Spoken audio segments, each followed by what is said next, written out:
Keterlambatan. Ya, hari ini kita akan membahas mengenai supervised learning ya. Jadi ada beberapa pembahasan. Hari ini kita akan pertemuan sebelumnya kita sudah membahas bersama Mas Rusnanda terkait dengan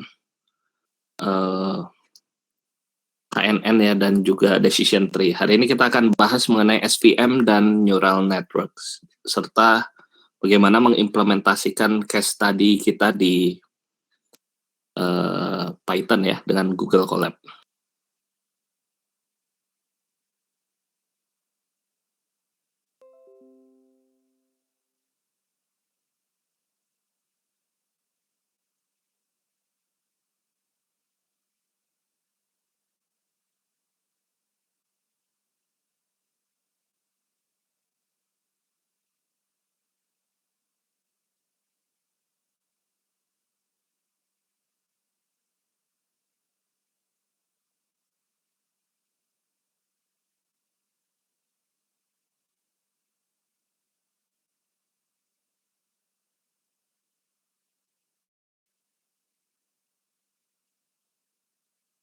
Baik, sudah terlihat ya layar saya atau suaranya jelas? Baik, kita coba.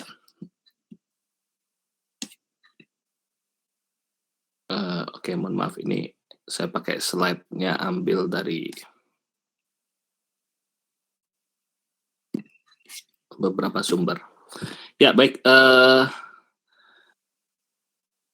Oke, jadi kita hari ini akan coba bahas dua algoritma ya, yaitu neural network dan juga SVM ya. Nah, jadi cerita dulu mengenai machine learning. Jadi machine learning itu adalah suatu pendekatan atau metodologi ya yang bisa digunakan untuk kita melakukan berbagai hal ya seperti clustering, klasifikasi atau supervised learning ya kita sebutnya. Kemudian unsupervised learning seperti clustering dan juga regresi. Tujuannya apa? Ini menurut Profesor Tom Mitchell. Tujuannya itu bukan tujuan ya, definisinya adalah machine learning terkait dengan performa, task, dan juga experience. Dengan menggunakan data history atau data experience, kita bisa mengerjakan suatu pemodelan tertentu untuk menangani kasus atau task tertentu, dan tujuannya adalah meningkatkan performa dari pemodelan yang kita buat. Seperti itu. Sebentar ya, saya belum share PPT-nya. Ini saya sedang cari juga PPT. Saya sudah siapkan PPT-nya, namun sepertinya hilang ininya lokasinya lah. Jadi saya pakai PPT ambil dari salah satu kampus dulu ya, nggak apa-apa ya. Baik, kita lanjutkan lagi. Nah, jadi machine learning terkait dengan performance, kemudian task dan juga experience. Dengan menggunakan data experience, kita bisa membuat suatu model tertentu guna menyelesaikan problem task tertentu untuk meningkatkan performa dari pemodelan tadi. Sebagai contoh, misalkan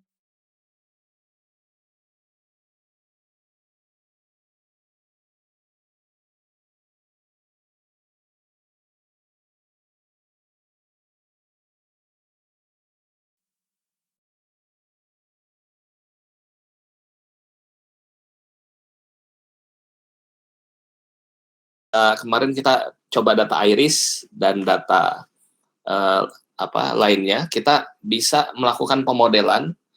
Tujuannya adalah pemodelan tadi meningkatkan performanya, seperti itu. Baik, nah kita coba lihat. Ini contohnya misalnya kita bermain dengan data ya. Datanya ini misalkan data iris ya. Kalau data iris kan ada 4 iris data ya. Ada 4 variabel, independent variabel, yaitu sepal length, sepal width, petal length, dan petal width. Misalkan kita ambil 2 variabel, yaitu sepal length dan sepal width. Dan kita coba petakan di dalam ruang vektor. Ruang vektor itu, karena gini, setiap data ini kita isi ya. Jadi kita coba lihat data iris-nya.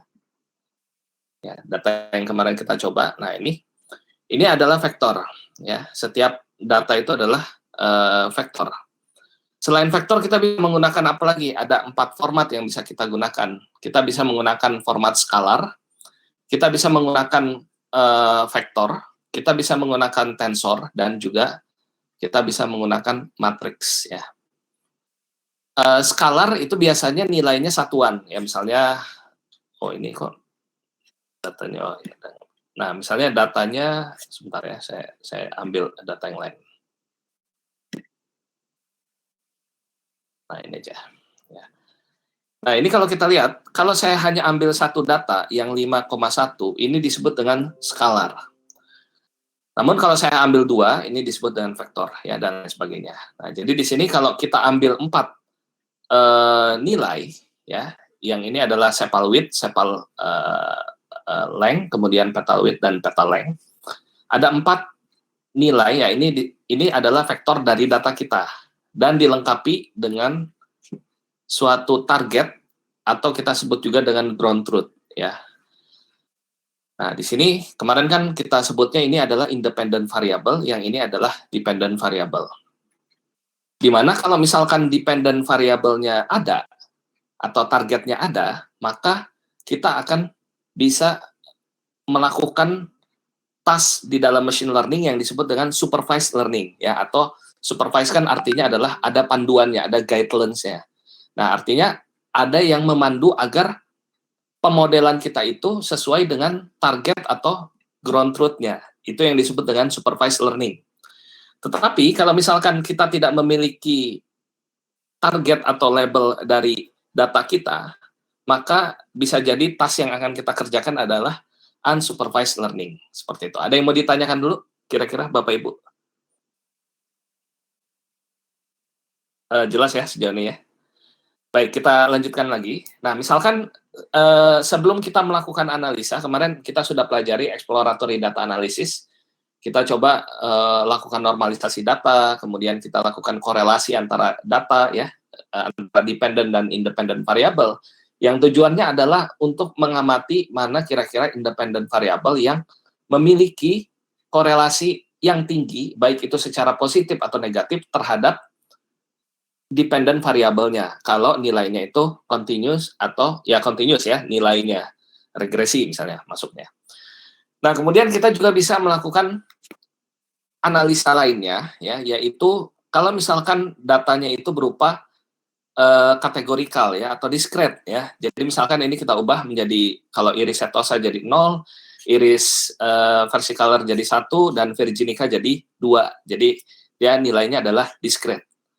Nah, untuk setiap data ini, kita ambil misalkan hanya poin yang sepalnya saja, sepal length dan sepal width. Ya, kita ambil 2 poin ini. Misalkan sepal length-nya kita masukkan ke dalam sumbu X, dan sepal width-nya kita masukkan di dalam sumbu Y. Nah, dan juga ada 3 kelas, iris setosa, virginica, dan versicolor. Nah, sehingga kalau misalkan kita petakan data tadi di dalam ruang vektor, mana tadi ya contohnya? Oke, saya cari aja iris dataset vektor.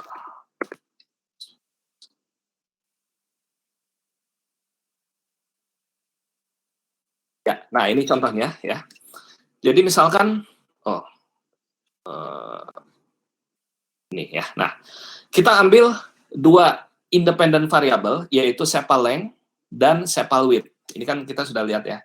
Yang ini, atau misalnya saya jabarkan dulu.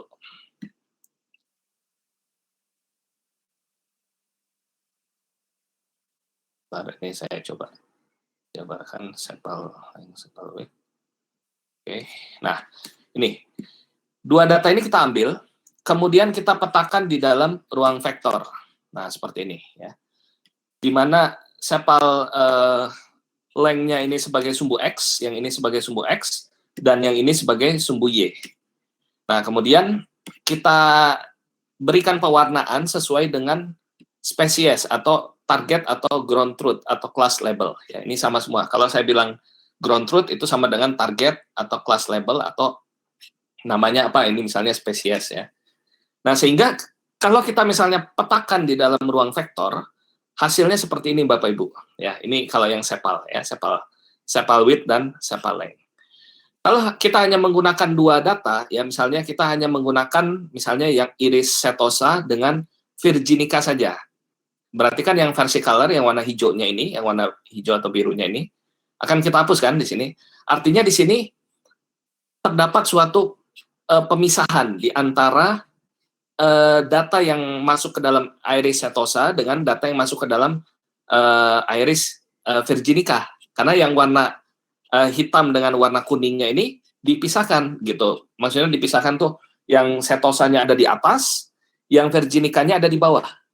Nah, artinya kita bisa secara hipotesis, dugaan awal, secara hipotesis kita bisa mengatakan bahwa independent variable kita ini bisa dipisahkan secara linear atau disebut dengan linearly separable. Bisa dipisahkan secara linear. Nah, ini konsepnya, linearly separable. Nah, ini kalau misalkan dua dimensi ya, tadi iris setosa, misalnya yang ini setosa, yang ini versicolor, dan sumbu X-nya adalah sepal length, yang ini sepal width ya. Nah, ini bisa dipisahkan secara linear. Sehingga pemilihan pemodelan yang tepat adalah kita bisa menggunakan algoritma machine learning yang tipenya adalah linear. Jadi tidak perlu kompleksitas atau tidak perlu komputasi model yang tinggi. Kita bisa menggunakan salah satunya adalah menggunakan SVM ya, atau support vector machine. Ada yang mau ditanyakan dulu, Bapak Ibu silakan. Jadi ini konsep dari bagaimana kita melihat data di dalam ruang vektor seperti itu. Kalau di Excel kan kita tinggal gini aja ya Bapak Ibu ya. Nanti kita bisa tambahkan scatter plot ya. Kita insert kemudian tambahkan scatter plot di sini. Nanti jadi diagramnya seperti yang kemarin kita coba. Ada pertanyaan dulu Bapak Ibu? Slide-nya atau screen-nya sudah tampil ya? Atau masih ada yang belum tampil? Sudah semua tampil? Baik, kita lanjut kembali.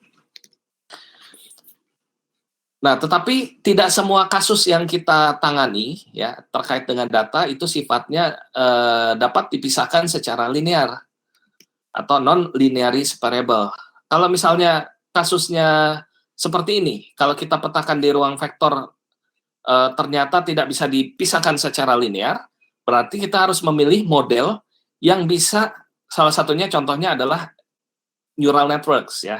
Kenapa neural networks? Karena neural networks ini salah satu kemampuannya adalah untuk memaksakan agar hasil prediksinya sama dengan, jadi dia tidak terpengaruh ini bisa dipisahkan secara linear atau tidak.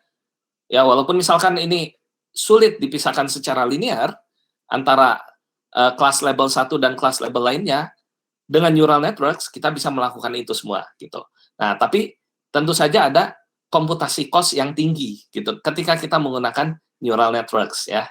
Seperti itu. Nah, makanya hari ini kita akan coba bahas ya, ada dua algoritma yaitu SVM dan juga neural networks yang akan kita bahas. Nanti kemudian di beberapa pertemuan berikutnya Bapak Ibu akan dibahas kembali neural networks karena neural networks ini salah satu model yang nantinya akan di masing-masing course ini, baik itu course GAN, course NLP, itu akan banyak digunakan sehingga harapannya Bapak Ibu menguasai neural networks ya.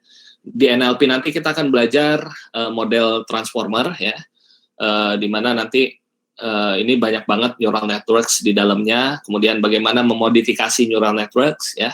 Kemudian di GAN nanti akan belajar vanilla GAN, itu juga menggunakan neural networks ya dan lain sebagainya. Jadi harapannya di pertemuan awal-awal kita ini lebih banyak kita coba gali neural networks-nya secara holistik ya seperti itu. Baik, lanjut lagi.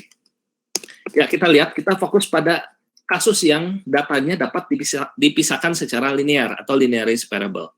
Misalkan ini ada dua kelas ya, kelas misalkan misalnya apa ya, kelasnya misalnya diabetes atau non diabetes ya misalnya. Yang warna biru ini misalkan ada indikasi diabetes, ya, yang ini yang warna merah tidak ada indikasi. Nah, ini kan bisa dipisahkan secara linear. Baik, bagaimana cara algoritma dari SPM itu bekerja? Nah, jadi salah satu algoritma yang akan kita bahas hari ini adalah SVM atau Support Vector Machine, ya. Nah, jadi di sini SVM ini yang pertama adalah ada konsep namanya hyperplane, ya. Jadi hyperplane ini kita bisa memisahkan antara dua kelas, ya. Jadi misalkan tadi kelas sakit diabetes atau tidak sakit diabetes, ya, contohnya. Atau misalkan kelas lainnya ini kelas misalkan 1 atau 0, ya, dan lain sebagainya. Nah, kemudian hyperplane ini kita akan bisa, ya, seperti ini, ya. Kita akan bisa memilih hyperplane yang tepat, ya. Kira-kira hyperplane mana yang bisa memisahkan antara kelas A yang warna biru dan kelas B yang warna merah. Nah, apakah misalkan saya pilih jalur yang ini adalah yang terbaik? Nah, belum tentu. Karena misalnya gini, kalau saya pilih yang ini, bisa jadi yang warna birunya masuk di sini. Nah, artinya kan yang terbaiknya yang ini berarti. Nah, jadi artinya dalam menentukan hyperplane, kita perlu juga melihat beberapa hal yang disebut dengan support vector, ya. Nanti kita lihat support vectornya harus kita hitung jaraknya sehingga kita bisa menentukan hyperplane-nya. Seperti itu. Oke, kita skip dulu. Nah, jadi di sini misalkan, ya, kita bisa menentukan support vector di sini. Ya, ada beberapa support vector yang nantinya akan kita hitung distance-nya, ya, seperti ini. Nah, ini support vectornya. Jadi support vector ini adalah data point yang berada paling dekat dengan hyperplane, ya. Kemudian kenapa kita perlu menentukan support vector? Karena kan dia paling dekat dengan hyperplane, sehingga nanti kalau ada data baru masuk, ya, atau kita lakukan inference atau kita lakukan atau data baru masuk ini nanti kita masukkan ke dalam ruang vektor, dia bisa misalnya seperti ini. Ini hyperplane-nya, saya masukkan yang warna biru di sini, ya. Nanti data barunya di sini, artinya dia bisa langsung dikategorikan ini adalah kelas A warna biru. Sementara ketika ada data baru masuk, ya, yang warna merah di sini misalnya, nanti dia akan bisa langsung masuk ini adalah kelas B, ya. Tapi bisa jadi data baru itu berada di sini. Nah, kira-kira bagaimana? Bisa jadi dia masuk A atau B. Misalnya salah prediksi itu tidak jadi masalah, ya, kalau misalkan hasilnya itu tidak terlalu banyak salah prediksinya, atau kita sebut dengan error, ya, seperti itu. Nah, jadi SVM ini salah satu supervised learning yang digunakan untuk klasifikasi dan juga regresi. Bedanya apa klasifikasi dan regresi? Kalau klasifikasi biasanya data targetnya itu nilainya discrete, ya. Sementara kalau regresi ini nilainya adalah continuous, ya. Contoh yang kemarin kita bahas memprediksi rumah atau memprediksi harga jual mobil itu adalah regresi. Ya, jadi di sini SVM ini digunakan untuk mencari hyperplane terbaik yang memaksimalkan jarak antara kelasnya. Ya, jadi agar jangkauannya itu maksimal, nah jadi kita perlu memilih support vektornya seperti itu. Oke, mungkin ada pertanyaan dulu, kalau tidak ada saya lanjut lagi. Nah, ini mungkin nanti saya bagikan setelah saya modifikasi dulu slide-nya, ini slide saya di kampus. Ya, jadi SPM ini memaksimalkan margin pemisah, ya. Jadi misalkan marginnya ini kita coba kita pisahkan, ya. Nanti ada decision function-nya. Jadi fungsi keputusannya ini secara keseluruhan ditetapkan oleh subset dari sampel training. Nah, jadi nanti kan ada yang disebut dengan training dan juga testing, ya. Jadi training itu ketika kita membentuk modelnya dalam menentukan hyperplane-nya. Testingnya itu nanti tinggal kita masukkan data barunya itu ke dalam model yang sudah dilatih, nanti dia bisa menentukan sendiri, oh ini masuknya ke kelas A atau kelas B, ya, seperti itu. Kemudian ya, ini juga misalnya ini setiap data point kita, ini X ini adalah data point, dimulai dari data point yang pertama sampai dengan data point yang ke D, ya. Kemudian nanti kita bisa untuk mendapatkan fungsinya itu adalah dengan cara mengkalikan antara setiap data point dengan vektor W, ya, normal vektor ditambah dengan bias, ya. Nanti hasilnya ini kita bisa, ya, kita jumlahkan semua, itu adalah fungsinya. Nah, kemudian pada SVM, ya, sebenarnya ini SVM juga selain, mungkin ini kita konsep awalnya aja. SVM ini selain menggunakan kernelnya yang linear, ya, linear kernel ini ketika garis lurus, ya. Di SVM juga kita bisa menggunakan kernel lainnya, ya, yang disebut dengan kernel tricks. Jadi misalkan ada juga yang modelnya itu RBF, ya, atau radial based function.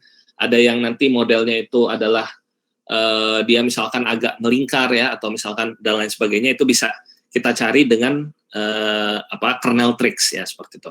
Nah, tapi pada kesempatan ini kita hanya coba yang model linear kernel saja yang biasa, ya, sehingga nanti kita bisa mengetahui. Nah, ini contohnya, ya. Jadi nanti kita bisa coba memaksimalkan nilai marginnya. Nah, nanti untuk setiap Y-nya ini sama dengan +1 dan juga Y-nya ini sama dengan -1. Nah, ini sebagai contoh, ya, misalkan saya punya datanya, ya. Asumsikan kelasnya ada 2, ya, yaitu yang -1 dan +1. Dapat dipisahkan oleh hyperplane dengan dimensi Wx ditambah dengan B, ya, sama dengan 0.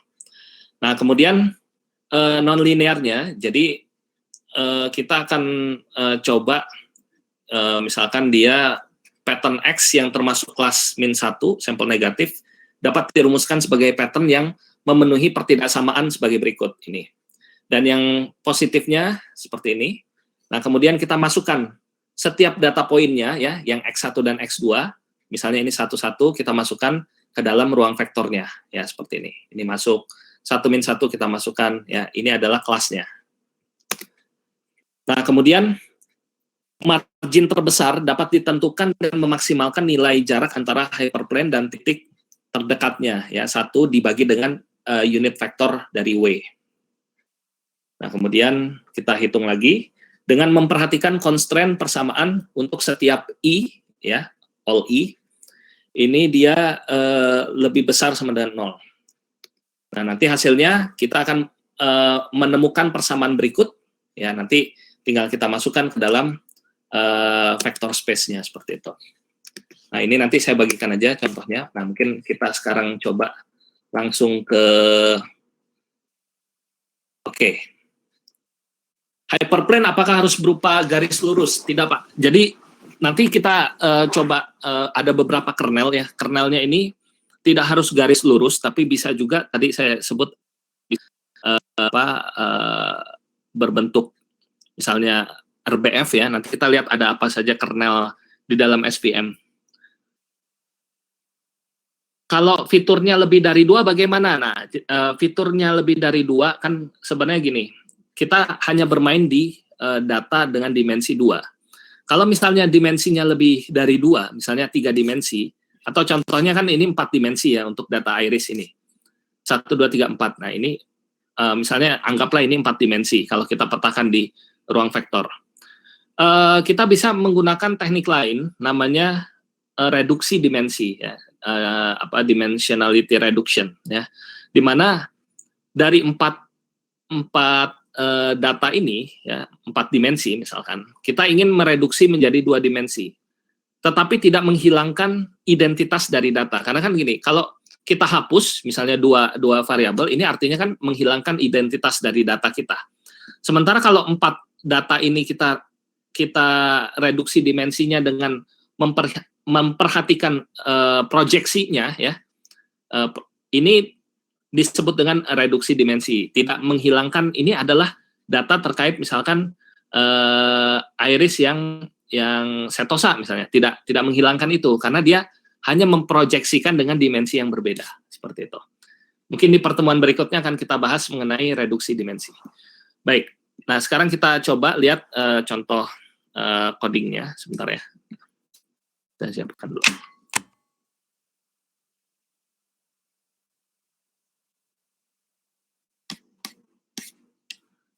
Tapi sebelum ke codingan, mungkin kita bahas dulu konsep dari neural networks ya. Nanti akan dibahas kembali oleh Mas Rusnanda. Sebentar saya siapkan dulu. Ini mohon maaf karena saya menggantikan hari ini belum banyak yang disiapkan, jadi masih menggunakan slide yang lama. Baik, kita coba lihat. Ini mohon maaf saya pakai slide kampus dulu karena belum saya siapkan.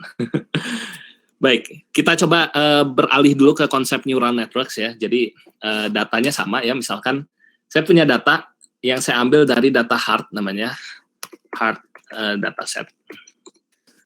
Jadi Bapak Ibu nanti bisa cek dari Kaggle ya, ini namanya data hard dataset ini. Ada usia, ada jenis kelamin, ada tipe sakit dada dan lain-lain, sampai dengan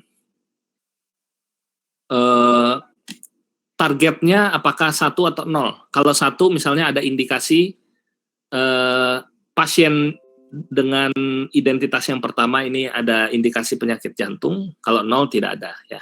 Coba kita cek data hardnya. Oh, nggak ada ya, saya belum download. Saya download dulu datanya.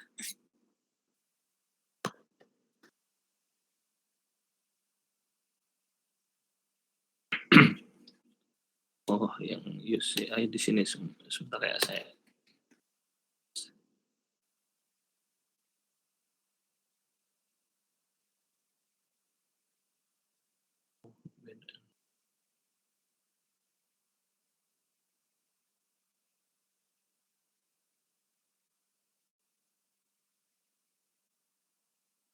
Ya, kita coba download dulu.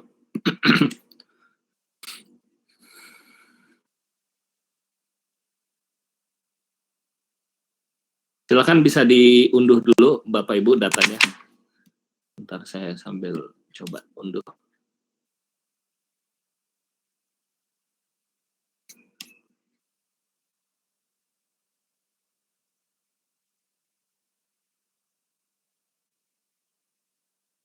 Ya, jadi harus lihat art.csv.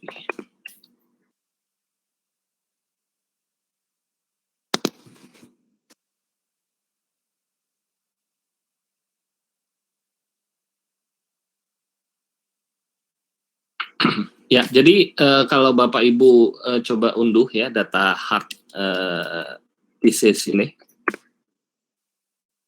Ini datanya seperti ini. Ada sekitar 1, 2, 3, 4, 5, 6, 7, 8, 9, 10, 11, 12, 13. Ya, ada sekitar 13 independent variable dan 1 dependent variable target ya.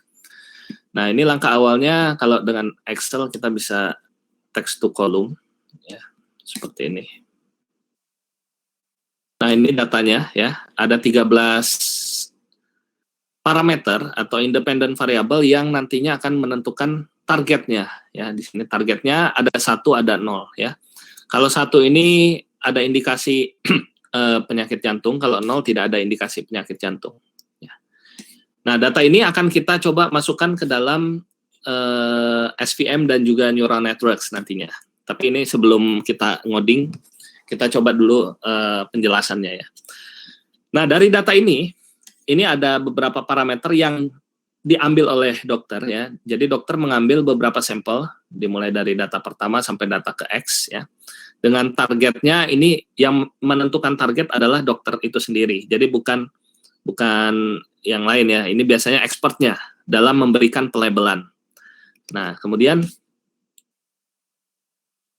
data yang kita miliki tadi, kalau kita ingin melakukan klasifikasi, ini biasanya atau supervised learning mengikuti flow berikut yang paling sederhananya. Di mana yang pertama adalah kita baca datasetnya ya dengan Python itu bisa. Kemudian kita lakukan pre-processing data yang kita dapatkan ya. Pre-processing contohnya kemarin adalah kita lakukan normalisasi, kemudian kita hapus missing value ya. Atau misalnya kita lakukan feature selection ya atau reduksi dimensi ya, itu termasuk dari pre-processing data. Kemudian data yang sudah kita anggap bersih, rapi, kemudian akan kita kita masukkan atau kita bagi datanya menjadi data latih dan data uji ya. Kemarin hari sebelumnya, hari Jumat ya, pertemuan tambahan, kita sudah coba membagi data menjadi data latih dan uji dengan menggunakan Excel saja. Masih ingat ya Bapak Ibu ya caranya. Jadi kita baginya menggunakan Excel gitu. Dengan polanya adalah kita buat random number ya. Kemudian kita lakukan perankingan, dan jika rankingnya lebih besar daripada jumlah tertentu, maka itu data training ya. Itu untuk algoritma untuk membuat split data di Excel ya. Kalau di Python bagaimana? Sudah ada library-nya namanya scikit-learn ya. Jadi mungkin sedikit ini, mohon maaf loncat-loncat. Nah, di sini ada library yang umumnya digunakan oleh scientist ya, atau untuk programmer untuk mempermudah dalam pekerjaan di machine learning ya. Ini namanya scikit-learn ya. Ada beberapa hal yang bisa kita kerjakan seperti klasifikasi, regresi, clustering ya, tanpa kita banyak membuat baris code baru, tapi kita tinggal panggil fungsi yang sudah ada saja dari scikit-learn-nya. Nanti kita pelajari hari ini. Kemudian kita bagi datanya menjadi data latih dan data uji. Data latih, kita lihat lagi contohnya. Nah, ini kan data kita keseluruhan. Ini independent variable-nya, dan yang N ini adalah target atau dependent variable-nya. Dari sekitar 100, berapa data ini? 304 data ya sebagai contoh. Dari sekitar 303 data, misalkan 70% dari keseluruhan data ini akan digunakan sebagai data latih. Ya, 70%-nya berarti sekitar 200-an ya, 210 ya. Dan 30%-nya sekitar 80-90 data akan digunakan sebagai data uji. Kita lihat lagi. Data latih ini nantinya akan kita gunakan untuk membentuk model yang akan kita gunakan. Bisa dengan model SVM, bisa dengan model neural networks. Seperti itu. Nah, modelnya ini ya tergantung kita pemilihannya. Tadi kan kasusnya kalau misalnya kita lihat datanya ini bisa dipisahkan secara linear, ya, itu kita bisa menggunakan SVM. Sementara kalau datanya ini tidak bisa dipisahkan secara linear, kompleks ya, kita bisa menggunakan neural networks seperti itu. Dan kita akan buat modelnya ya, dilatih. Kenapa dilatih? Karena ini menggunakan pendekatan machine learning gitu. Kalau menggunakan pendekatan AI lainnya selain machine learning, ada kemungkinan tidak perlu dilatih gitu. Ya, nanti kita lihat pendekatan apa lagi.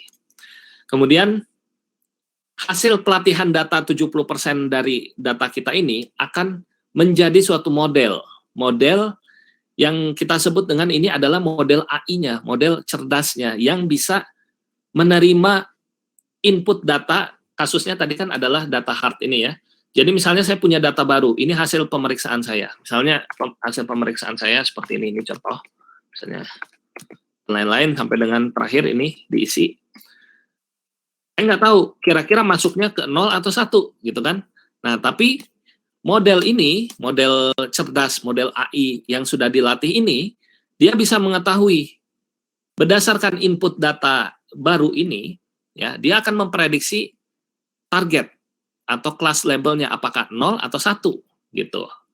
Boleh nggak misalkan data yang di-inputnya saya nggak pakai umur, misalnya saya hapus umurnya? Tidak boleh. Kenapa? Karena yang dilatih ada umurnya. Sehingga yang dilakukan prediksi ya itu juga harus ada umurnya juga ya, dan lain sebagainya. Boleh nggak misalnya data yang saya masukkan ke model yang tadi itu adalah data iris? Tidak boleh. Kenapa? Karena model yang kita latih itu dengan data history, data hard ini gitu. Dan untuk memprediksi data baru ya data hard juga sama. Jadi seperti itu ya. Jadi konsep dari machine learning tadi PTE, performance, task, dan experience. Ya, seperti itu. Baik, kita lanjutkan lagi. Sorry. Nah, kemudian model yang sudah dibentuk tadi, kita akan lakukan testing ya. Kenapa testing? Karena kita perlu mengukur evaluasi atau performa dari model yang kita bangun, gitu. Nah, model yang kita bangun tadi sudah kita definisikan ya tadi. Nah, kita perlu melakukan evaluasi performanya, seperti itu. Evaluasinya bagaimana? Nanti kita bahas di pertemuan berikutnya terkait dengan evaluasi model ya.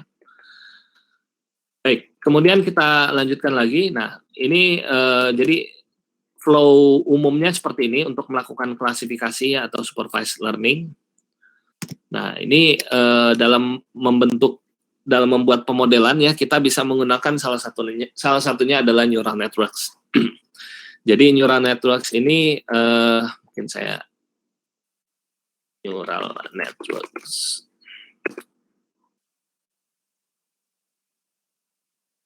Ya, secara sederhana ini neural networks ini tersusun atas 3 layer ya. Ini sederhananya. Ada input layer, ada hidden layer, ada output layer. Input layer digunakan untuk menerima input nilai vektor. Harus berupa nilai ya, tidak bisa berupa teks maupun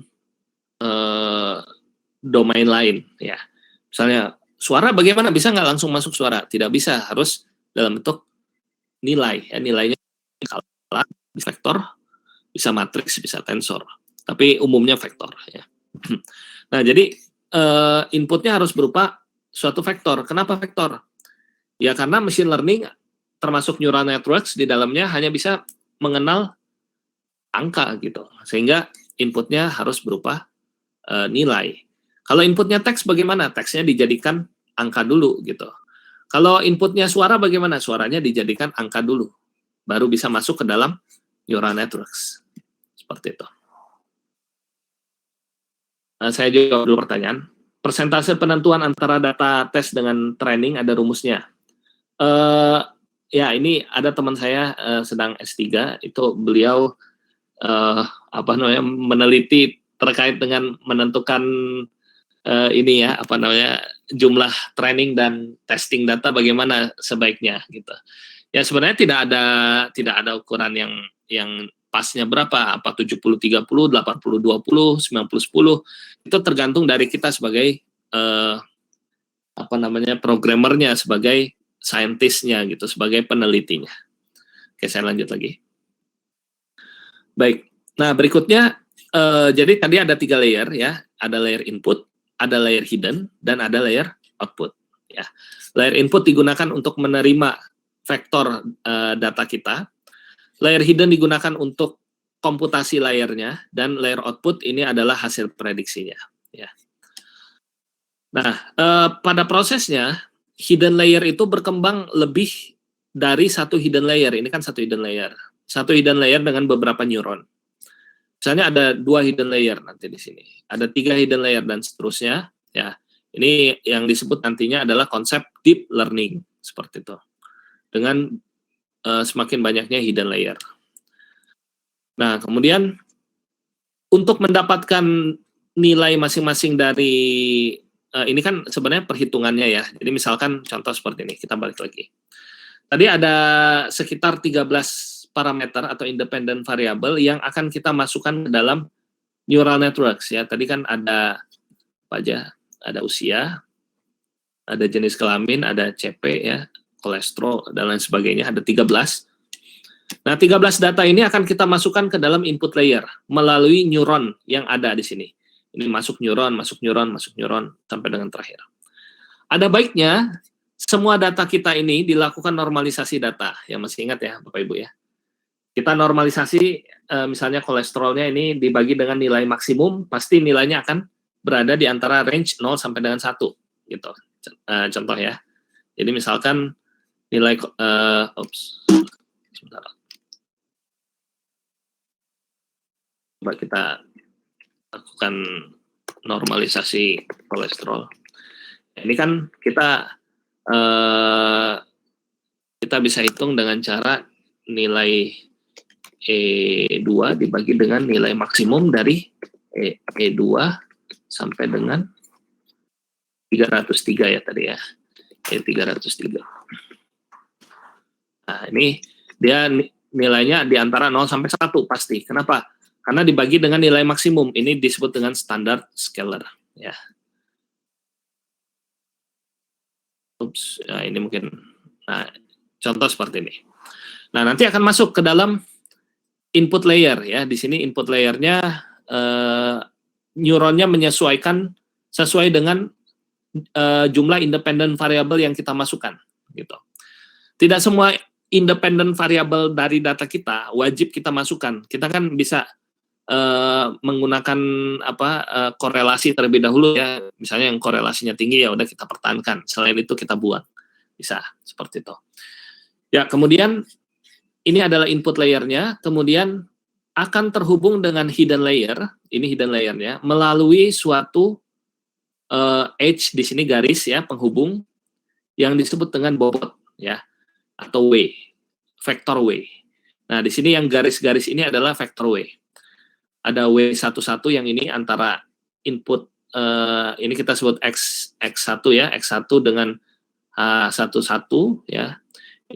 Kemudian ada vektor W12 yang ini, garis yang ini, penghubung antara X1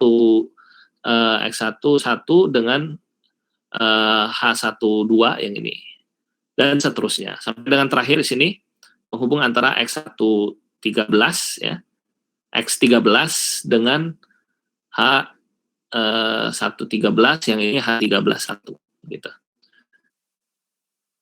Oke, ada yang mau ditanyakan dulu Bapak Ibu? Nah, jadi di sini ada vektor penghubung, ya, atau bobot, ya, kita sebut dengan W di sini.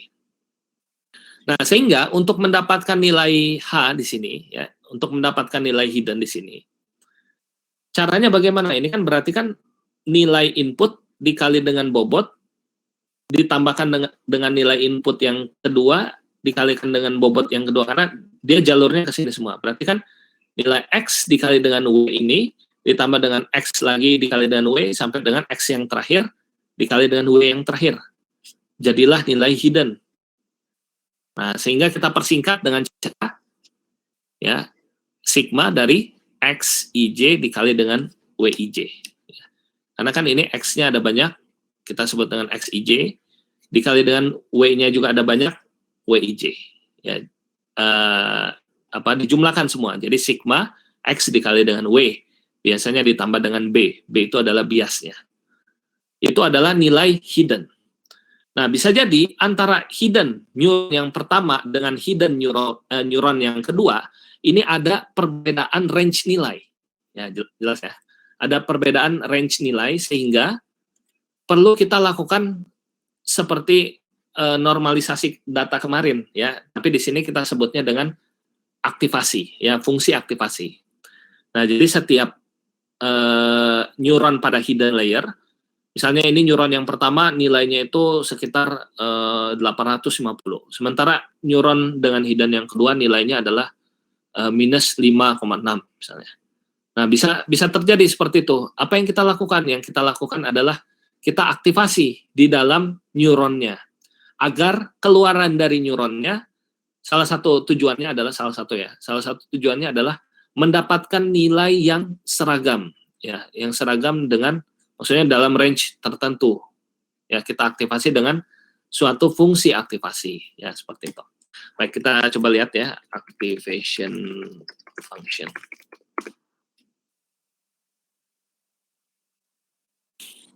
Ya, jadi ada yang disebut dengan fungsi aktivasi yang biasanya ini ada di dalam neuronnya, ya. Jadi keluaran dari neuron ini di sini outputnya dia sudah berbeda dengan input di dalam neuron ini. Ini kan misalnya inputnya tadi hasil dari X dikali dengan W-nya sangat besar, yang ini sangat kecil, yang ini negatif dan lain-lain. Nah, sehingga perlu kita aktivasi dengan fungsi aktivasi yang masing-masing ada cirinya. Ya, ini kalau misalnya sebelum ada neural network, ya, ini kan biasanya kita menggunakan perceptron. Nah, ini kita bisa menggunakan fungsi step atau fungsi sign, ya, itu di dalam perceptron. Nah, tapi saat ini yang digunakan modern, ya, neural networks, ada beberapa fungsi yang umumnya digunakan, ya, di antaranya. Ini adalah sigmoid, ya, atau logistik. Di mana fungsinya adalah fungsi sigmoid. Nah, kalau ada lambang sigma, ya, seperti ini sigmoid. Ini kita dapatkan dengan cara memasukkan nilai hasil yang didapat tadi, misalnya 80,6, ya, kita masukkan ke dalam fungsi sigmoid. Kan fungsi itu kan menerima input dan mengeluarkan output, tapi hasilnya sudah berbeda, tergantung dari fungsi apa yang ada di dalamnya, seperti itu. Nah, kita masukkan nilainya misalnya 80,5, kita masukkan ke dalam fungsi sigmoid, yaitu 1/1 plus eksponen pangkat negatif X. Ya. Nah, kita masukkan 80,6 ke dalam negatif X. Apa yang terjadi? Hasilnya akan berada di dalam nilai 0 sampai dengan 1. Karena karakteristiknya sigmoid ini adalah mengubah suatu nilai, ya, kita masukkan ke dalam X ini, dia akan mengubah ke dalam nilai antara 0 sampai dengan 1, gitu. Ada yang mau ditanyakan? Silakan kalau ada pertanyaan. Ini fungsi sigmoid, ya. Kemudian ada lagi fungsi lainnya, yaitu tangen hyperbolik, ya, tan H, ya, di sini. Kita masukkan nilai X-nya tadi 80,5, kita masukkan ke dalam tangen hyperbolik. Sehingga output yang diharapkan adalah menghasilkan nilai dari negatif 1 sampai dengan 1. Ya, itu adalah tangen hyperbolik fungsinya. Kemudian ada lagi fungsi lainnya seperti binary step, ya. Ini ada seleksi nilai X-nya lebih kecil daripada 0, maka jadikan 0. Jadi apapun itu negatif atau apapun itu, karena lihat di sini plotnya, apapun itu nilainya, dia akan menjadikan nilai 0 ketika nilainya di bawah 0. Ketika nilainya di atas 0, 1000, 2000, itu akan dijadikan 1. Ini step, ya, binary step 0 dan 1. Ada juga fungsi lainnya, ya, misalkan apa ya, yang umum digunakan seperti ReLU, ya, rectified linear unit. Kita lihat di sini ada seleksi kondisinya. Jika nilai X-nya, misalnya X input di dalam sini tadi berapa, 1000 misalnya. Jika nilai X-nya 1000 lebih kecil, ini kan tidak lebih kecil, ya, maka dia nilainya adalah X, ya. Maksudnya gini, kalau nilai X-nya lebih besar daripada 0, maka pertahankan nilai X tadi. Sementara kalau misalkan nilainya itu di bawah 0, lebih kecil sama dengan 0, maka jadikan 0. Jadi tujuan dari ReLU, kalau kita lihat dari plot ini, adalah menghapus nilai negatif, ya. Nilai negatifnya dijadikan 0. Nah, jadi ada karakteristiknya masing-masing untuk setiap fungsi aktivasi yang ada di neural networks. Ada yang mau ditanyakan dulu? Silakan Bapak Ibu. Oke, kasus yang tadi ada 11 atau 13, ya, yang tadi ada 13 independent variable, Bu. Yang dinormalisasi semuanya, ya, betul, bisa semuanya, ya, bisa parsial, ya, sebagian. Oh ya, oke. Nanti setelah ini kita coba prediksi sampai akhirnya dengan menggunakan codingnya, ya, Bu, ya. Jadi untuk codingnya nanti kita coba biar kelihatan hasilnya bagaimana. Jadi nanti bisa jadi kita tidak normalisasi, nggak jadi masalah, ya. Misalnya usianya ini 63, langsung kita masukin aja ke dalam sini 63. CPT-nya, CP ini, ya, CP-nya kita masukkan misalnya 0123 gitu, kita masukkan. Kan semuanya, nanti kan dikali dengan bobot, ya. Bobotnya biasanya di awal itu uniform, ya, seragam, dia misalnya 0,5, 0,5 dan seterusnya. Nanti dikali usia dikali dengan 0,5 hasilnya sekian, ya. CPT dikali dengan 0,5 hasilnya sekian, dijumlahkan. Nah, nanti antara neuron pertama dan neuron kedua itu akan memiliki perbedaan range nilai. Bisa jadi neuron yang pertama besar, neuron yang kedua negatif. Apa yang terjadi? Nah, ini pilihan kita memilih fungsi aktivasi yang tepat, gitu. Jadi misalkan di sini kita memilih ReLU, rectified linear unit. Tujuannya apa? Agar nilai yang negatif menjadi 0. Seperti itu tujuannya, ya. Sementara nilai yang positif dipertahankan nilai aslinya, gitu, dan seterusnya. Ada lagi mungkin pertanyaan? Nanti kita coba sedetail mungkin, ya, karena ini neural networks bisa 2 pertemuan kita. Penentuan nilai random state pada trend test split ada rumusnya atau tidak? Nah, ini juga sebenarnya teman saya ada yang mengerjakan disertasinya itu nilai menentukan shuffle data, ya. Nah, jadi random itu kan gini, ada ada rumusnya tertentu kalau kita mempelajari bagaimana cara memberikan random ya. Random itu kan asalnya dari salah satunya dari teori informasi juga ya. Jadi kita bisa memberikan random, tapi umumnya sih random state-nya ya, state itu kan hanya pengali aja gitu. Oh ya, oke. Baik, saya ini coba jelaskan ya.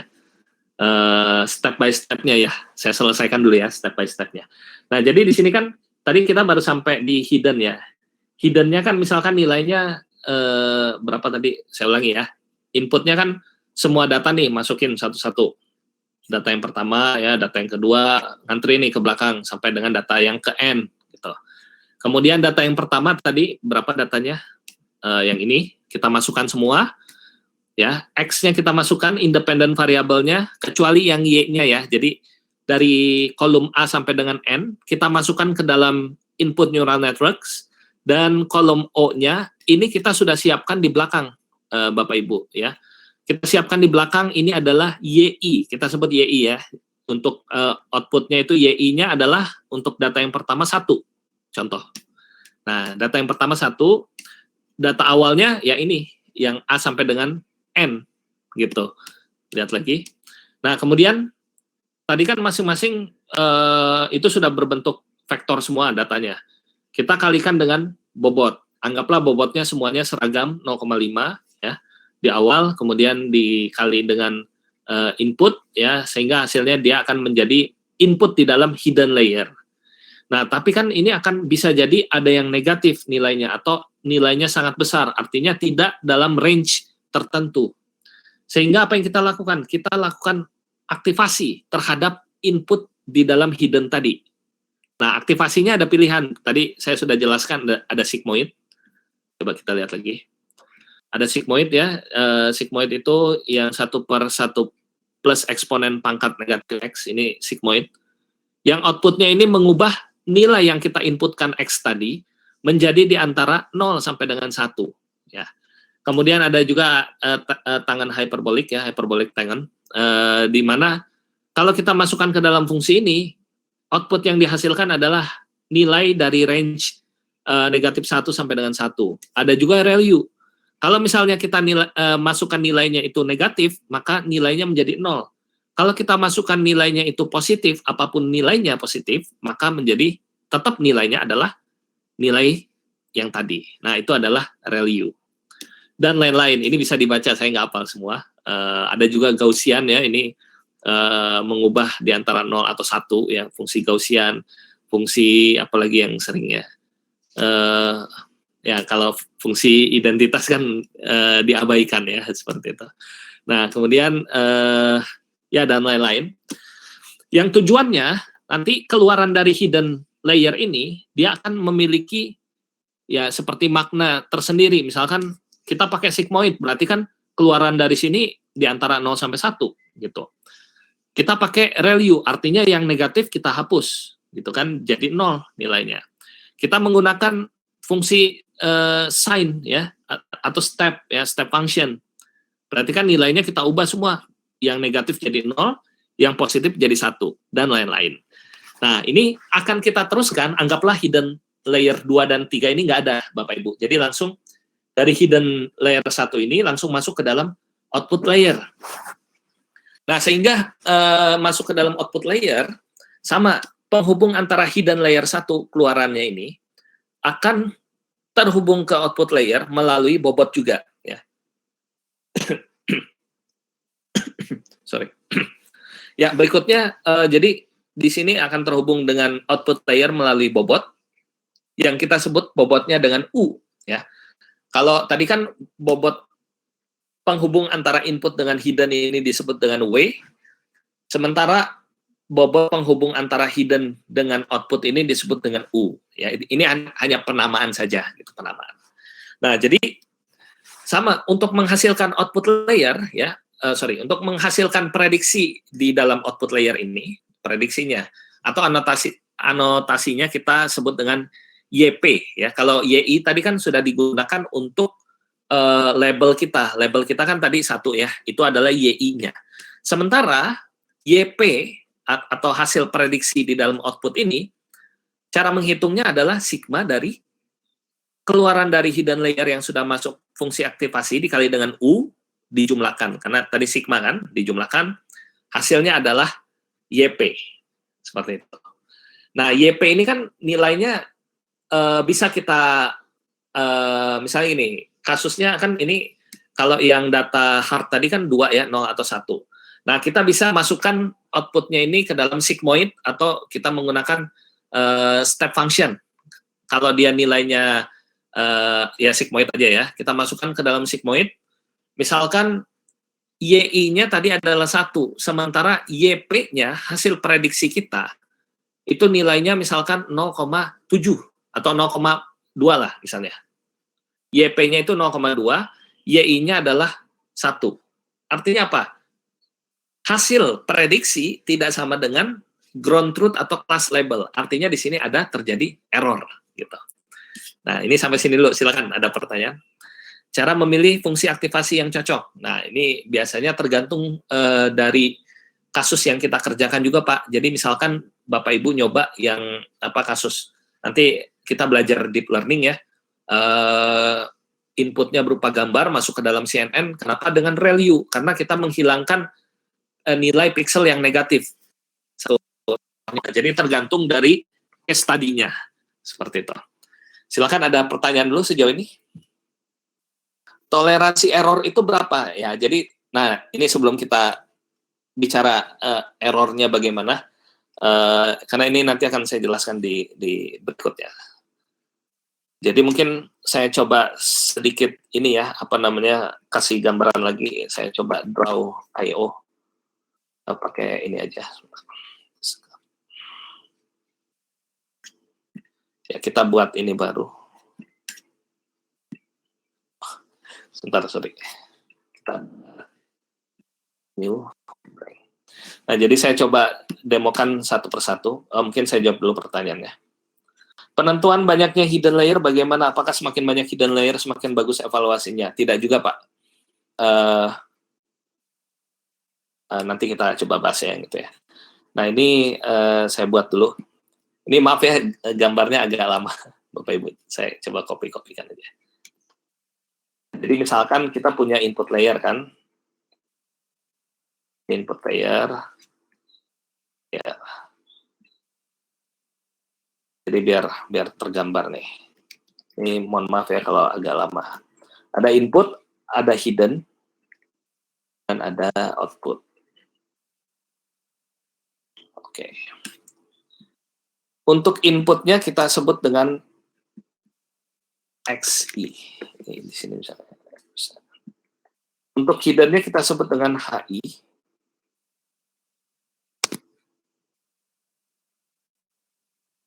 Dan untuk outputnya kita sebut dengan YI. Nah, masing-masing ini akan terhubung dengan garis ya. Garisnya ini nggak saya buat satu-satu ya. Tapi sudah kegambar ya Bapak Ibu ya. Masing-masing ini ada garis yang terhubung ya, matriks jadinya di sini seperti ini, terhubung dan lain-lain ya.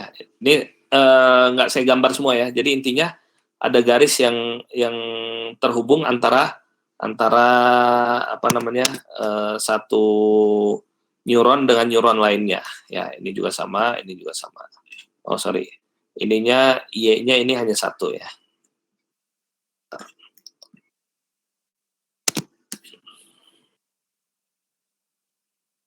Nah, jadi seperti ini. Ya, jadi ini intinya terhubung semua ya. Kemudian dia menghasilkan prediksi tertentu. Nilainya sebentar. Saya selesaikan dulu. Ya, seperti ini. Nah, ini X terhubung dengan H melalui W. WIJ. Dan antara H dengan Y ini terhubung melalui U ya, UIJ. Nah, di sini bisa jadi antara di dalam H ini ya ada semacam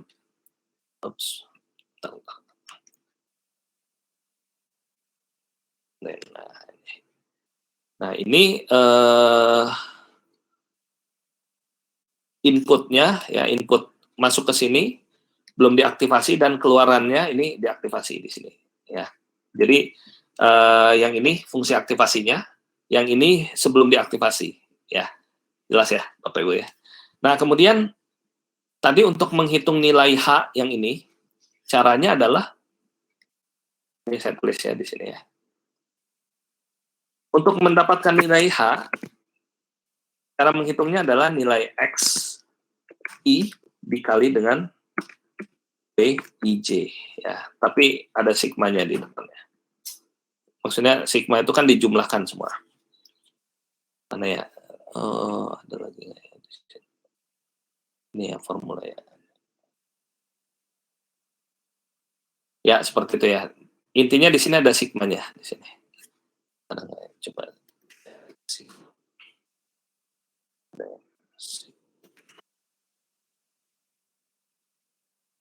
Nggak ada. Baik, ini untuk mendapatkan nilai H. Kemudian untuk mendapatkan nilai keluaran dari hidden, ya, untuk mendapatkan keluaran dari hidden, atau kita sebut dengan FHI, ya. Ini fungsi masuk ke FHI, ini tergantung, ya, atau kita sebut fungsinya, ya. Ini bisa 1/1 plus eksponen pangkat negatif X, ya. Ini kalau menggunakan sigmoid. Fx-nya ini tergantung di sini. Ini Fx-nya. Keluaran dari sini ya sudah range-nya berbeda lagi.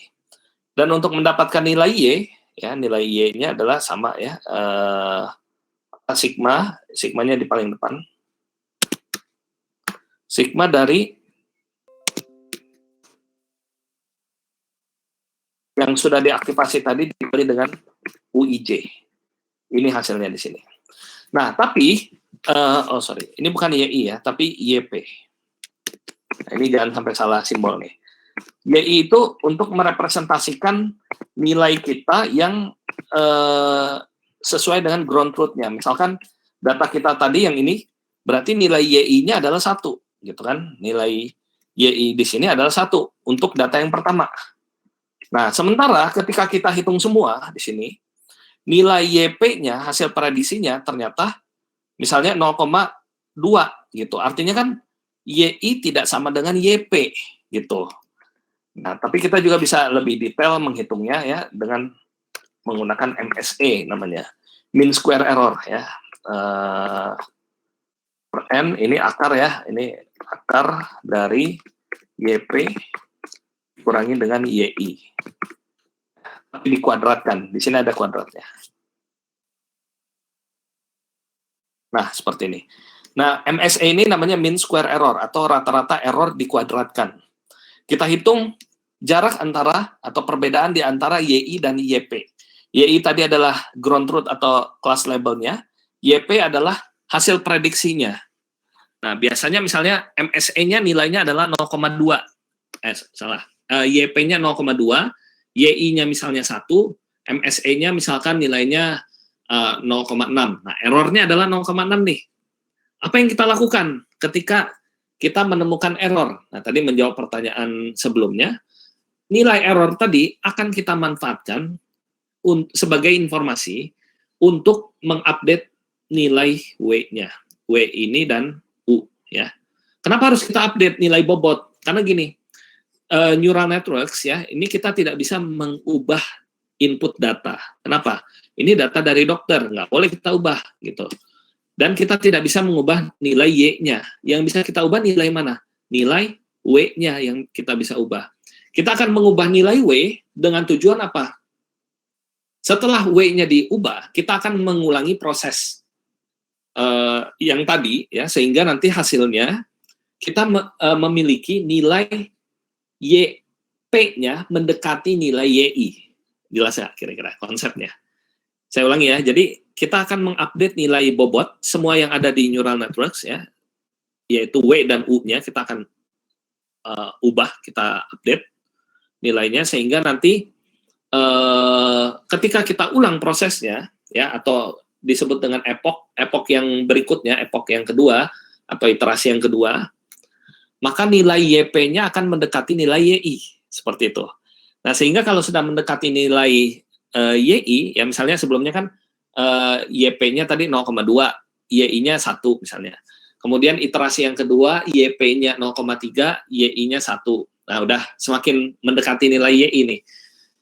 Iterasi yang ke-25 misalnya, YP-nya 0,9, YI-nya adalah 1. Setelah diupdate terus-menerus bobot yang kita dapatkan, perbedaannya hanya 0,1. Kemudian di iterasi ke-26, ternyata dia tidak berubah lagi, tetap 0,9. Ini yang disebut dengan konvergen, ya, atau epoknya ini ketika diulang di epok berikutnya tidak ada penurunan bobot. Nah, ini disebut dengan sudah konvergen, ya. Seperti itu. Ada pertanyaan dulu, silakan. Terkait dengan neural networks, sudah jelas kira-kira? Ya, jadi ada yang disebut dengan backprop, ya, backpropagation. Jadi backprop ini yang dilakukan untuk setelah mendapatkan nilai error, ya, kita bisa mendapatkan nilai delta dari error kita, ya. Jadi delta W, delta dari bobot, sorry. Nilai delta bobot ini kita berdasarkan nilai error yang kita peroleh, ya, jadi kita turunkan. Tapi perhitungannya panjang, jadi saya skip. Nah, kemudian nilai delta ini yang nantinya akan kita dapatkan untuk mendapatkan nilai bobot baru. Jadi ini saya tulis aja ya di sini, ya. Jadi kita dapatkan nilai sini simbol apa ya?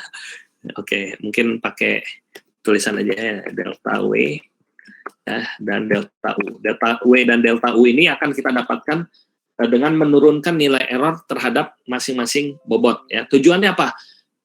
Nilai delta ini didapatkan untuk mendapatkan seberapa berpengaruh error terhadap bobot, ya, toh efeknya bagaimana, ya. Ini nilai delta. Nah, setelah dapat nilai delta, kemudian kita bisa gunakan untuk update bobot, sehingga nanti nilai W baru adalah W lama dikurangi dengan nilai, ini nanti saya lihat lagi ya rumusnya, dikali dengan learning rate, ya. Nah, sehingga nilai W baru kita ini bisa kita dapatkan dengan cara W lama dikurangi dengan delta dikali dengan learning rate, ya. Learning rate-nya ini nanti berpengaruh terhadap kasus optimisasi, ya, seperti itu. Nah, sehingga setelah kita mendapat nilai W baru, baik itu untuk W dan U, maka kita akan lakukan ulangi prosesnya, bukan ulangi, ya, tapi epok atau iterasi berikutnya. Iterasi berikutnya akan kita lakukan sampai dengan tadi konvergen, ya, atau tidak ada lagi penurunan dari error, seperti itu. Ya, saya jawab dulu. Update nilai W dan U, apakah ada aturannya? Ya, seperti yang tadi saya jelaskan. Kita cari dulu nilai deltanya, baik itu delta W dan delta U. Kemudian nilai bobot barunya, baik itu bobot baru W dan U-nya, akan kita update berdasarkan data delta tadi. Parameter mendekati YI dan YP, apakah ada batasan jumlah maksimal iterasi? Ya, sebenarnya gini, kalau neural networks banyak yang mengatakan kalau neural networks itu adalah black box. Maksudnya black box itu terserah kita mau iterasinya 1000, 2000 kali, yang penting hasilnya bagus. Ya betul ya, kalau bagi praktisi neural networks ini adalah salah satu model yang powerful. Kenapa? Karena fungsinya adalah memaksakan agar hasil prediksi atau YP mendekati nilai YI, yang mana model lain tidak memiliki hal tersebut, gitu. Ya, jadi memang fungsinya adalah memaksakan nilai YP-nya mendekati nilai YI. Nah, sehingga jumlah iterasinya, ya kalau saya biasanya saya tidak batasi, atau sebenarnya boleh ya kita batasi dengan teknik namanya early stopping. Ya, kita sebentar, nama tekniknya kalau nggak salah itu ya, early stopping. Jadi ketika sudah mendekati ya udah stop aja otomatis, ya. Atau misalnya epoknya kita tentukan misalnya sebanyak 100 epok, ya. dan lain sebagainya. Seperti itu Pak Mustafa. Baik, kita lanjut kembali. Ini belum ngoding-ngoding ya, ini masih konsep. Nah, nanti ke depannya itu mungkin di pertemuan berikutnya kita akan belajar juga terkait dengan optimisasi ya. Jadi ini sebagai contoh aja, misalnya gini. Tadi kan kita sudah punya nilai bobot ya. Mana tadi ini? Nilai bobot baru ya. Nah, dengan bobot baru itu kan didapatkan dengan cara bobot lama dikurangi dengan delta dikali dengan learning rate ya. Rate dia belajarnya. Nah, biasanya learning rate-nya ini ada yang sering menggunakan nilainya 0,09. Nah, ini statik artinya. Artinya kan gini, ketika misalnya, atau saya gambarkan lagi ya. Gimana ya cara gambar ininya? Mungkin gini aja. Ini harusnya ada tools-nya nih, menggambar. Jadi, biar mudah ngegambarnya. Oke, nah ini contohnya seperti ini. Ini anggaplah ini adalah ya gradien ya. Nah, jadi misalkan ya mungkin ya. Ya, misalkan muternya gimana ya? Ya udahlah, ini contoh aja, contoh.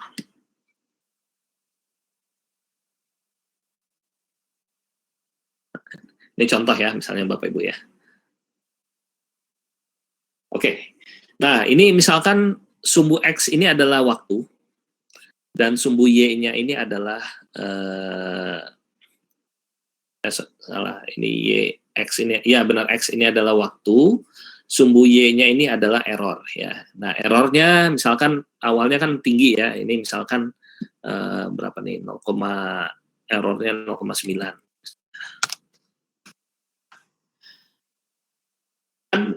Ketika, nah ini misalnya ini epoch, ini adalah apa, epochnya, sebentar saya gambarkan dulu, ini epoch,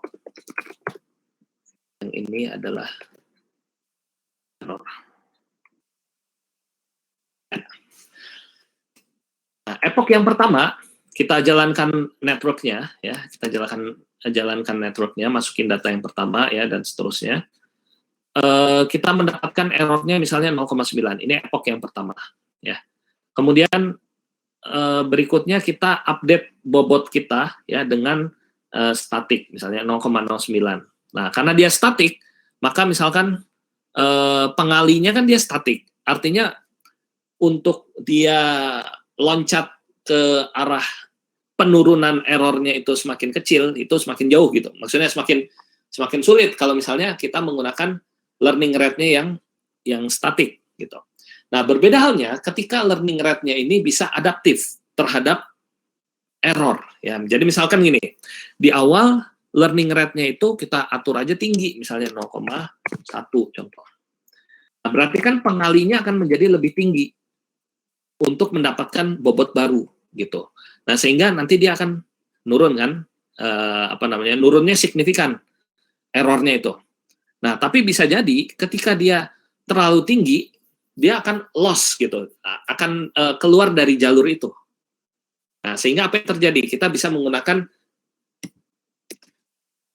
optimisasi ya. Jadi ini ada contohnya ya. Contoh ini misalnya dengan SGD ya, Stochastic Gradient Descent. Kita lihat yang warna merah ini sangat lambat untuk mencapai titik paling minimumnya. Di sini yang star ini adalah titik minimumnya ya, minimum error yang bisa kita turunkan. Nah, ini dengan SGD karena dia nilainya statik ya 0,09, dia akan mencapai titik paling minimum, tapi waktu yang atau epoch yang dibutuhkan juga sangat panjang gitu. Nah, ada lagi teknik lainnya seperti adaptive gradient ya, ada grad di sini. Nah, ada grad ini ketika di awal ya dia loncatnya tinggi. Loncat, ya kita lihat yang warna biru. Loncat, kemudian dia loncatnya tinggi. Ketika mendekati nilai minimum, ya nilai error yang paling minimum, dia akan memperlambat speednya dia. Ya contohnya seperti itu dan lain sebagainya. Nah, ini adalah teknik dari optimisasi dari neural networks. Ya. Untuk penjelasannya bisa baca tulisannya Ruder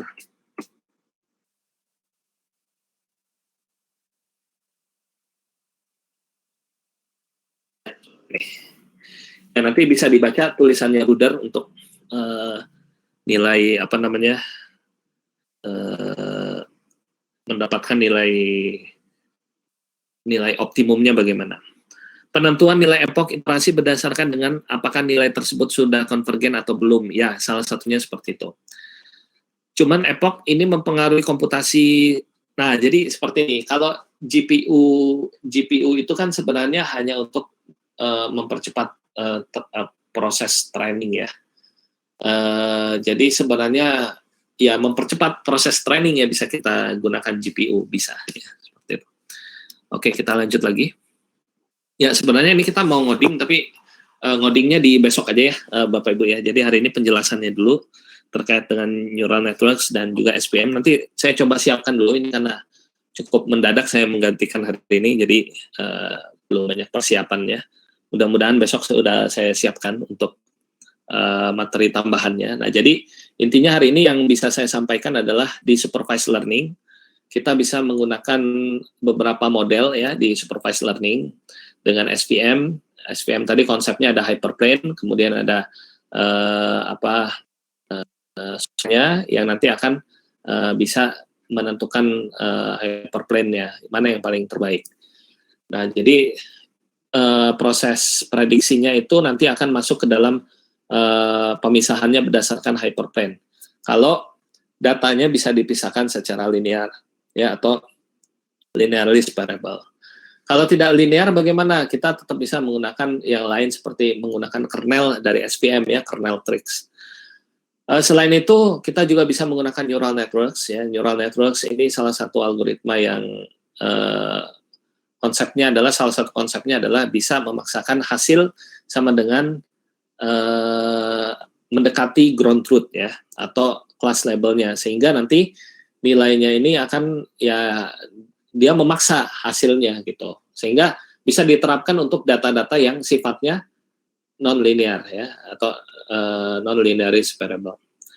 Nah di sini contoh klasifikasinya kita bisa baca data, preprocessing data, bagi data, kemudian kita latih dengan model neural networks ya, kemudian kita hasilnya adalah model cerdas ya, kemudian kita testing datanya dan hasilnya ini kita tampilkan ya. Nah, jadi mungkin untuk hari ini sebelum kita ngoding ke neural networks-nya, mungkin di besok hari kita akan coba ngoding. Mungkin ini dulu yang saya sampaikan hari ini. Kalau ada pertanyaan boleh ditanyakan. Silakan sebelum kita akhiri. Random state yang biasa digunakan. Nah, ini seperti ini Bapak Ibu. Jadi kalau random state itu kan random itu kan konsepnya salah satunya berasal dari entropi. Nah, jadi seberapa random nilainya, yaitu ya tergantung kita. Misalnya, biasanya kalau di scikit-learn kita masukkan nilai 42 misalnya, itu hanya state aja, hanya suatu skalar yang jadi pengali, pengali dari nilai randomnya itu, gitu. Jadi berapapun ya silakan dipersilakan. Ada lagi mungkin yang mau kita diskusikan, silakan.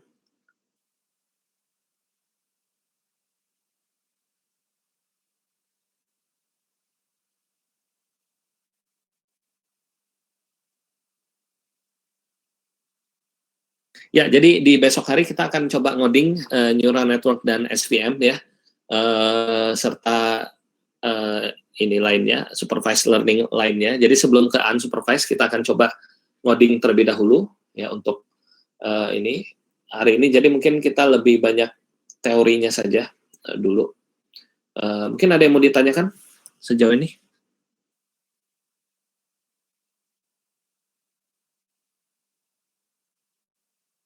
Tidak ada pertanyaan? Ya kalau tidak ada, kita cukupkan untuk hari ini. Kita ketemu lagi di besok hari Minggu di jam yang sama.